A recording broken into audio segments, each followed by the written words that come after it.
Hello and welcome to Types of Reactions Lab with Ms. Galvin. Here's a reminder to check your data table checklist at the top of your lab as you work through your observations. Reaction 1, methanol and oxygen. All right, here I am putting the methanol into the glass petri dish, and I'm going to light that methanol with a match and try to capture some of its product for you. So maybe you could add that into your state symbols. I'm going to try and do that with this glass watch glass, and hopefully you can see some of that condensation that's part of your product list. I'm going to do it one more time close up so that you can take a moment to determine if the reaction is endo or exothermic and write the energy symbol on the correct side.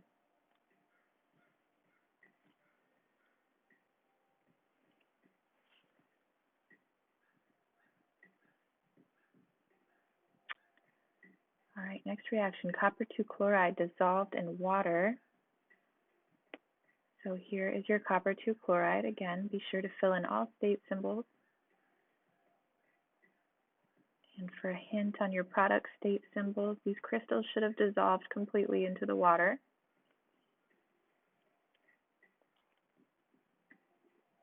All right, reaction 3, silver nitrate dissolved in water. Again, we've got some crystals here that we're going to dissolve in water. So again, fill in your appropriate state symbols. And I'm going to mix that for you.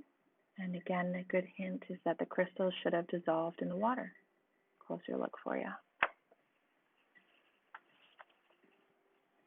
Our next reaction, reaction 4, burning magnesium and oxygen. So here I'm going to use magnesium powder. There's a look at one of your products there, and hopefully you can determine where to find the oxygen in this scenario. And I'm throwing pinches of magnesium into the middle of the flame where it will react with the oxygen in the air. And the ashes that fall onto the table are the product of the reaction. So you can write the state symbol for that. Okay. This next one is called electrolysis of water, where electricity is causing a reaction here. And it takes a moment to set up this little apparatus, and I've used some thumbtacks as probes. And it takes a second here. It's difficult with one person. I'm using distilled water now that I've got my probe set up, hooked up to my battery, and I'm going to put some sodium bicarbonate in there to help my reaction go. Okay. And now I'm going to submerge these test tubes that I've filled completely, again with distilled water, so that there was no gas in the tubes prior to the reaction.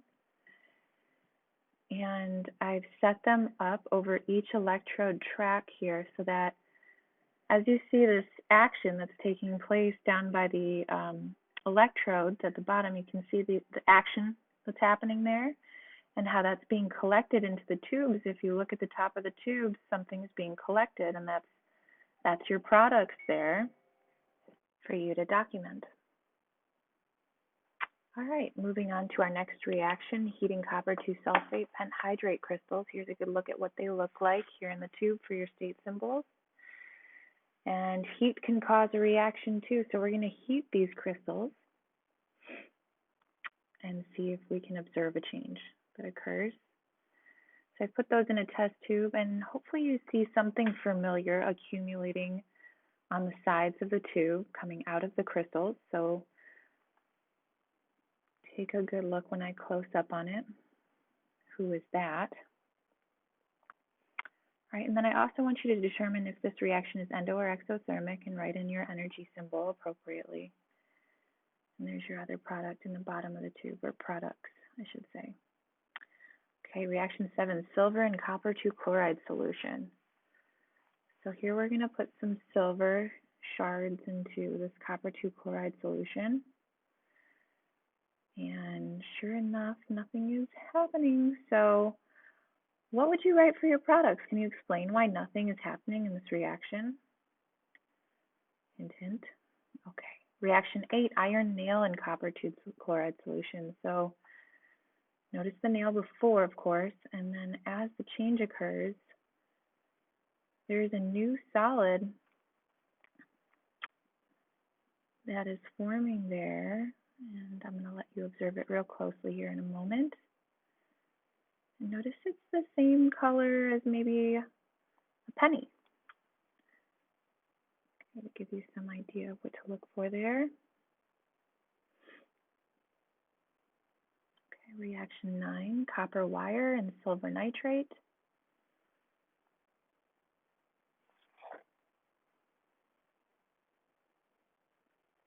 Notice that there's this pretty sparkly silver color forming. What is this? Write the state symbol for this solid and the appropriate formula in the equation.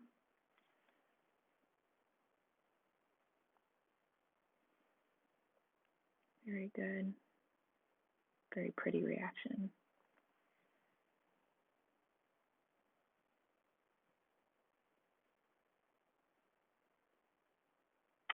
Couldn't help myself but give you the closest look possible.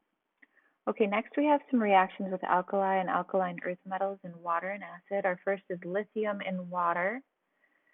And I've decided to use some phenolphthalein indicator to just kind of show us a little bit more excitement regarding the chemical change that occurs here. So it's not part of the reaction, it's called an indicator, and we'll explore more on those later.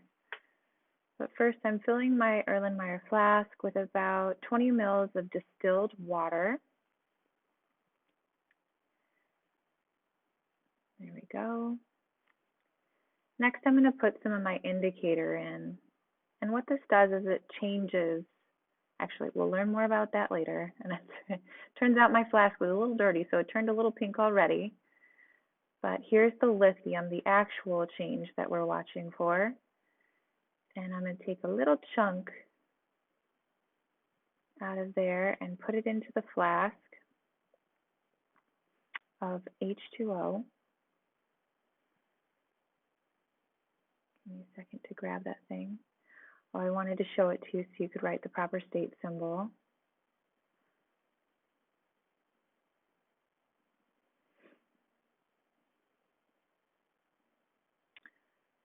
Okay. And it did get stuck to the side for a moment, so I had to shake it down. And finally it got there, and as soon as it did, sure enough, notice the changes that occur and observe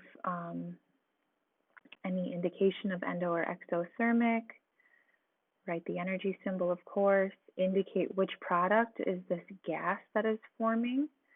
Writing its state symbol, of course. And just so you can add to your thoughts, I will mention that this flask did actually feel warm when I picked it up and took it away. So lithium and water.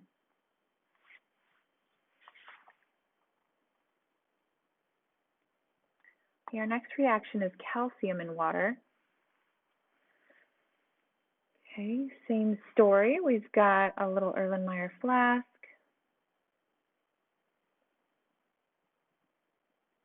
I'm filling it up with about 20 mils of water, H2O. A little bit of phenolphthalein for you. And here comes our calcium chunks. I got a little overzealous. I dropped a little bit much in there.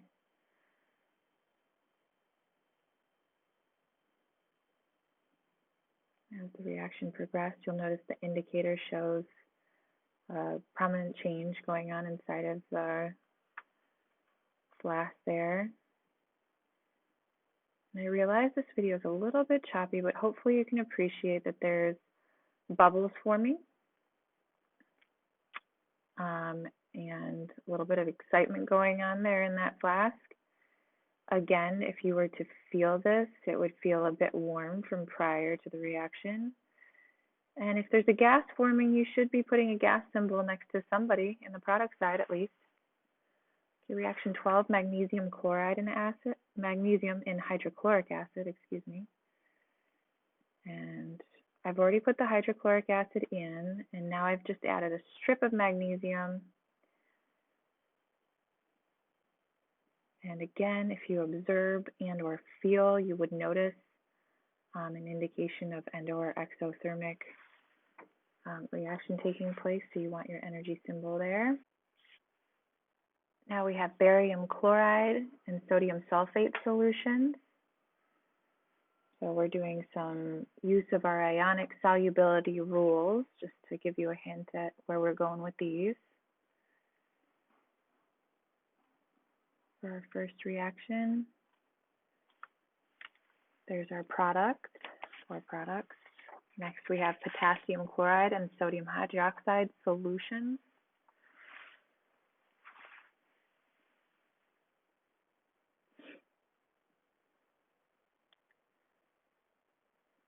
Be sure to mark down, of course, their state symbols.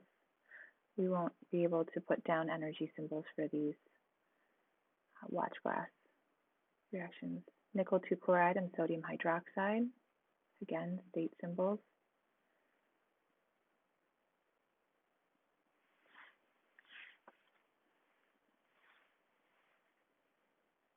Okay. And of course, again, ionic solubility rules will come in handy regarding your products. Now we have sodium bicarbonate and acetic acid. I've already put the acetic acid in this beaker, so that's acetic acid. And now I'm going to get some scoops of my sodium bicarbonate ready for you. Get a good look at that for your state symbols as well. Now you've seen this reaction before, and you've observed the changes before, including temperature change. So indicate which product is gas by writing the state symbol for gas next to the appropriate formula, and determine if this reaction is endo or exothermic by writing the energy symbol in. All right, so that concludes today. Thank you, and don't forget to look over your data table checklist as you make sure your lab is complete. Good job today.